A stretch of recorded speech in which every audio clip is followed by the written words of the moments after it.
तो चलिए दोस्तों नेक्स्ट क्वेश्चन देखते हैं। If a plus c plus c equal to zero and b plus d equal to zero then x raise to power 4 plus b x cube plus c x square plus d x plus e is exactly divisible by. तो अगर मान लो ये expression x plus one से divisible है तो x के जगह पर -1 अगर आप पुट कर दो तो इसकी वैल्यू 0 आनी चाहिए। चलो चेक करते हैं। आपके पास एक्सप्रेशन क्या है, ax raise to power 4 plus b x cube plus c x square plus d x plus e. आपने फैक्टर थ्योरम पढ़ रखा है कि अगर हम इसको मान लो x प्लस वन से ये बोलें कि डिवाइड हो रहा है तो अगर हम x की जगह पर -1 पुट कर दें देन दिस विल बिकम 0। सो अगर आप x के जगह पर -1 पुट करोगे क्या मिलेगा, देखो -1 raise to power 4 a into -1 raise to power 4 plus b into -1 cube plus c into -1 square plus d into -1 plus e। आगे क्या होगा, -1 रेज टू पावर 4 तो प्लस a हो जाए +1 हो जाएगा इंटू a, तो a बचेगा -1 का क्यूब -1 माइनस b -1 का स्क्वायर +1 प्लस c और यहाँ पे plus minus d plus e। Plus वाले को एक साथ लिख लेते हैं, a plus c plus e minus b plus d। अब आप अपने क्वेश्चन में देखो a प्लस सी प्लस ई का वैल्यू 0 दिया है तो इसकी जगह पर 0 पुट कर दो। b प्लस डी का भी वैल्यू 0 दिया है -0, मतलब ये 0 आ गया।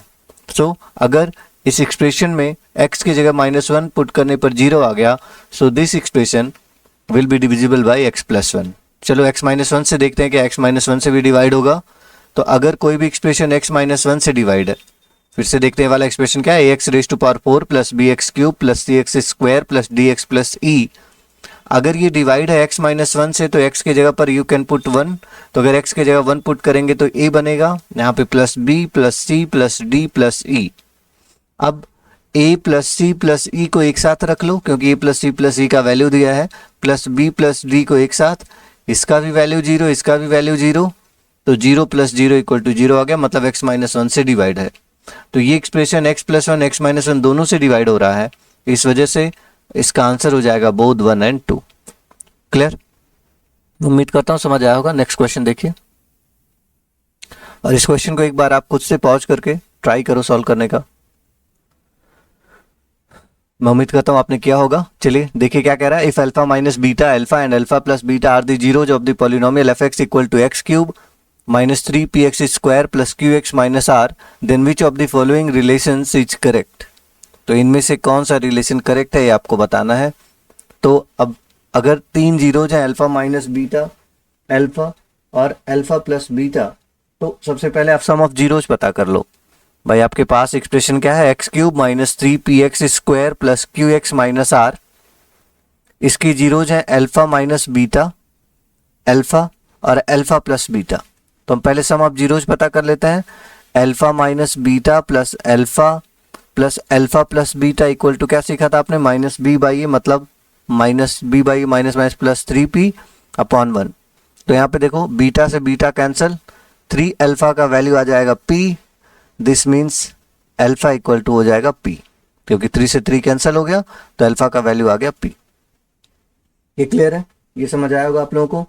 अब देखिए अगर अल्फा इसका 0 है, इस एक्सप्रेशन का 0 अल्फा है, इसका मतलब अगर इस एक्सप्रेशन में हम अल्फा पुट कर दें एक्स के जगह पर तो पूरे एक्सप्रेशन की वैल्यू 0 हो जाएगी। एफ ऑफ अल्फा पता कर लेते हैं, मान लीजिए ये एफ एक्स की इक्वल था, तो एफ ऑफ अल्फा क्या हो जाएगा, alpha cube -3p alpha square plus q alpha minus r. Okay, अब अल्फा का वैल्यू p पुट कर दो, अल्फा की जगह पर p, तो p क्यूब यहाँ से -3p क्यूब प्लस यहाँ पे अल्फा की जगह पर p, तो p क्यूब माइनस आर, और ये 0 के इक्वल तो है ही। अब क्या हो जाएगा, p क्यूब -3p क्यूब कितना बचेगा, -2p cube plus p cube minus r equal to 0। 2p cube को राइट साइड में लेके चले जाओ तो प्लस हो जाएगा, 2p क्यूब यहीं रह जाएगा, क्या हो जाएगा p क्यूब माइनस आर। तो 2p क्यूब का वैल्यू आ गया p cube minus r, option first is correct. Clear? चलो नेक्स्ट क्वेश्चन देखते हैं। अब इस क्वेश्चन को भी आप लोग एक बार वीडियो पॉज करके खुद से सॉल्व करने का ट्राई करो। ओके, आपने ट्राई किया होगा। अब हम लोग देखते हैं क्या है, f x equal to x cube plus x square plus b x plus c If f of 1 equal to f of 2 equal to 0 and f of 4 equal to f of 0, then values of a, b and c are. तो यहाँ पे देखो तीन expression, हम लोग तीन equation बना लेंगे, तीनों तीन वेरिएबल हैं, तीन इक्वेशन बना लेंगे और तीनों सॉल्व हो जाएगा इजीली। चलो ट्राई करते हैं सॉल्व करने का। f ऑफ x कितना दिया है आपको? f of x equal to x cube plus a x square plus b x plus c. अब यहाँ पे अगर हम लोग ये देख रहे हैं कि f ऑफ 1 कितना है? 0, तो f ऑफ 1 पता करो। f ऑफ 1 इक्वल टू हो जाएगा 1 का cube 1 plus a plus b plus c equal to 0। मतलब यहाँ से आप ये कह सकते हैं कि a प्लस b प्लस सी का वैल्यू आ जाएगा -1 और इसको हम मान लेते हैं एक्सप्रेशन 1, इक्वेशन 1। आगे बढ़ते हैं। अगर f ऑफ 2 पता करें तो इसका भी वैल्यू 0 है। इस एक्सप्रेशन में अगर x के जगह पर 2 पुट कर दो तो 2 का क्यूब हो जाएगा 8, यहाँ पे 2 का स्क्वायर 4 प्लस 4 इंटू ए 4a प्लस यहाँ पे x के जगह पर 2 पुट करो तो हो जाएगा 2a plus c equal to 0। अब इसमें से क्या करेंगे आप? a प्लस बी प्लस सी बाहर निकाल लो। जैसे देखो 2a में से, यहाँ पे 2b है बेटा, यहाँ पे आप क्या करो 4a में से a के बाहर निकाल लो, 2b में से एक भी बाहर निकाल लो प्लस सी, प्लस क्या बचेगा? 4a में से एक ही चला गया तो बचेगा 3a, 2b में से एक भी चला गया तो बचेगा प्लस b और 8 उधर जाएगा तो हो जाएगा -8। अब a प्लस बी प्लस सी का वैल्यू अभी आपने देखा था कितना आया था? -1। तो अगर आप a plus b plus c के जगह पर -1 पुट करेंगे तो -1 plus 3 plus a 3a plus b equal to -8, -8 उधर -1 उधर जाएगा तो +1 और अब यहाँ से आपके पास दूसरा इक्वेशन मिल जाएगा 3a plus b equal to -7। This is equation number 2। चलो ये वाला पोर्शन सॉल्व करते हैं। क्या दिया है? f of 4 equal to f of 0। तो x के जगह पर अगर एक बार आप 4 पुट करेंगे देन यू विल गेट 64 और यहाँ से आप पाएंगे 16a, यहाँ पे मिल जाएगा आपको plus 4b plus c equal to f of 0। तो अगर हर जगह पर 0 रखेंगे तो केवल c रह जाएगा, c से c कैंसिल, ये ना, c से c कैंसिल हो जाएगा और क्या रह जाएगा अब आपके पास? इसमें सब में 4 कॉमन ले लो, 4 कॉमन लोगे तो बचेगा 16 plus 4a plus b equal to 0। 4 तो उधर जाएगा 0 हो जाएगा और यहाँ से 4a plus b equal to हो जाएगा -16, equation number 3। 4a plus b equal to -16, this is equation number 3। अब इक्वेशन 2 और 3 को सॉल्व कर लेते हैं बच्चों। देखो इक्वेशन 2 और 3 को अगर हम सॉल्व करें, इक्वेशन 2 क्या है? 3a plus b equal to -7 और इक्वेशन 3 है 4a plus b equal to -16। इन दोनों को सॉल्व कर लेते हैं हम लोग एलिमिनेशन मेथड से। यहाँ पे माइनस माइनस और ये माइनस माइनस प्लस, b से b कैंसिल, 3a से 4a माइनस करो, क्या बचेगा? 3a से 4a अगर आप माइनस करेंगे तो बचेगा -a और यहाँ पे 16 माइनस 7 कितना रह जाएगा? 9। -a का वैल्यू 9 आया, या a का वैल्यू आप यहाँ से कह सकते हैं कितना आ जाएगा? -9। अब a का वैल्यू -9 आ गया। आप ऑप्शन में देखो a का वैल्यू -9 केवल एक ही ऑप्शन में है, फिर आगे सॉल्व करने की जरूरत नहीं है। वैसे आप सॉल्व कर सकते हैं, अगर a का वैल्यू -9 पुट करेंगे तो b का वैल्यू 20 आ जाएगा और फिर इक्वेशन फर्स्ट में ए बी का वैल्यू पुट करेंगे तो सी का वैल्यू आ जाएगा। ऑप्शन फर्स्ट करेक्ट है। Clear?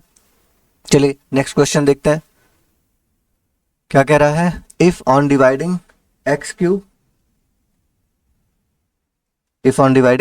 minus 4x square plus 3x minus 2 by a non-zero polynomial gx, the quotient and the remainder are this, then gx is equal to। ये question में कह रहा है कि अगर आप x cube minus 4x square plus 3x minus 2 को divide करते हैं नॉन जीरो पॉलिनोमियल gx से। अच्छा, इसको डिवाइड करते हैं, इसका मतलब ये तो डिविडेंड है। किससे डिवाइड करते हैं? gx से, मतलब डिवाइजर भी आपको दे दिया है, डिवाइजर है gx। तो जो कोशिएंट मिलता है आपको, कोशिएंट कितना मिलता है? x माइनस 2 और रिमाइंडर कितना है? रिमाइंडर बचता आपके पास -2x। तो आपसे कह रहा है gx कितना। देखो कितना आसान क्वेश्चन है, ये तो आपने यूक्लिड डिवीजन लेमा में ही पढ़ लिया था। डिविडेंड इक्वल टू क्या होता है? Divisor into quotient plus remainder. Okay, value put कर दीजिए आप। डिविडेंड का वैल्यू है x cube minus 4x square plus 3x minus 2 equal to divisor divisor है जी एक्स, इंटू कोशिएंट है x माइनस टू, और प्लस रिमाइंडर है minus two x को इधर ट्रांसफर करो तो g x into x minus two equal to, जब minus two x इधर आएगा तो प्लस टू एक्स हो जाएगा, और 3x में 2x ऐड होगा 5x, लिख लेते हैं हम लोग x cube minus 4x square plus 5x minus two. Okay, अब gx क्या हो जाएगा यहाँ से, gx इक्वल टू हो जाएगा x cube minus 4x square plus 5x minus two upon x minus to. अब आप x माइनस टू से इसको डिवाइड कर दो, लॉन्ग डिवीजन मेथड से भी आप डिवाइड कर सकते हैं। x माइनस टू से आपको डिवाइड करना है x cube minus 4x square plus 5x minus two. देखो x है यहाँ पे एक्स क्यूब है तो एक्स स्क्वायर टाइम जाएगा, बचेगा x cube minus 2x square minus plus x cube से एक्स क्यूब कैंसिल, यहाँ क्या आ जाएगा minus 2x square plus 5x। अब देखो कितनी बार जाएगा माइनस 2x टाइम, क्या बचेगा minus 2x square minus minus plus 4x, और अब देखो क्या रह जाएगा माइनस माइनस माइनस से हो जाएगा प्लस 2x स्क्वायर से 2x स्क्वायर कैंसिल, 5x से 4x माइनस करेंगे तो x आएगा माइनस टू आ गया नीचे। अब देखो वन टाइम ले जाओ तो x माइनस टू यहाँ खत्म हो गया। इसका मतलब जी एक्स का वैल्यू आ जाएगा, ये जो कोशिएंट है x square minus two x plus one, x square minus two x plus one. कौन सा ऑप्शन करेक्ट होगा, x square minus two x plus one, first option correct है। ओके, तो बिल्कुल आसान सा क्वेश्चन था ये तो, dividend equal to divisor into quotient plus remainder पर। ये वाला क्वेश्चन देखिए बिल्कुल आसान सा क्वेश्चन है, वीडियो पॉज करके खुद सॉल्व करने का ट्राई कीजिए एक बार। चलिए आपने क्या होगा ट्राई, क्या कह रहा है, in the polynomial a not x raise to power n plus a one x raise to power n minus one plus and so on a n minus one x plus a n where a zero a one a two and so on a n are equal numbers.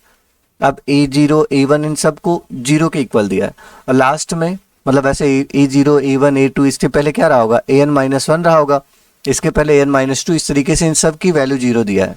अच्छा last में ए n minus one का value zero दिया है ऐसे, तो ए मतलब पूरे में से माइनस वन हुआ, तो ए एन माइनस वन का वैल्यू अगर जीरो है तो आप बोलेंगे ए एन का वैल्यू कितना हो जाएगा, जीरो और माइनस वन इधर आएगा प्लस वन, मतलब ए एन का वैल्यू वन हो जाएगा। इस वाले एक्सप्रेशन को देख के बच्चों आपको एक बात समझ आ रहा होगा कि ए जीरो का भी वैल्यू जीरो है, ए वन का भी, इन सब का वैल्यू जीरो है, लेकिन ए एन माइनस वन का वैल्यू जीरो है लास्ट में, तो ए एन माइनस वन का वैल्यू जीरो मतलब ए एन का वैल्यू वन हो जाएगा।